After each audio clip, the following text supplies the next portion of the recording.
আসসালামু আলাইকুম। তোমরা সবাই কেমন আছো? ওয়ালাইকুম আসসালাম আয়শা।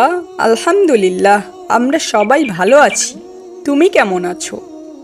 আমিও আল্লাহর রহমতে ভালো আছি ভাইয়া। তোমরা কি করছো এখানে? আমরা এখানে খেলা করছি, তুমি কি দেখতে পাচ্ছ না? হ্যাঁ মারিয়াম, আমি দেখতে পাচ্ছি। আচ্ছা, তোমরা কি আমাকে খেলতে নিবে? অবশ্যই, কেন নয়। না, তুমি কি করে ভাবলে তোমাকে আমরা খেলতে নিব? তুমি কি ভুলে যাচ্ছ তোমার বাবা একজন রিকশা চালক? তোমার সাথে আর আমাদের সাথে যায় না। ওর সাথে মিশলে আমরাও গরিব হয়ে যাব ওমর। এসব কি বলছো মারিয়াম? ঠিকই বলছি, গরিব কোথাকার। অনেক হয়েছে মারিয়াম, এবার দয়া করে থামো। আমরা সবাই মানুষ, এখানে বড়লোক গরিব বলে কিছু নেই।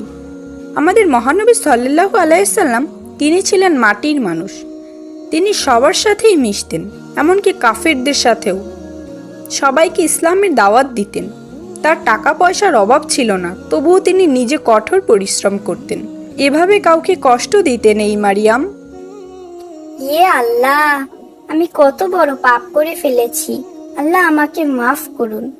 আর আয়েশা, তুমিও আমাকে মাফ করে দিও। ওমর ভাইয়া, তোমাকে অনেক অনেক ধন্যবাদ। আজ তুমি আমার চোখ খুলে দিয়েছো। তোমাকে অনেক অনেক ধন্যবাদ মারিয়াম, কারণ তুমি নিজের ভুল বুঝতে পেরেছো।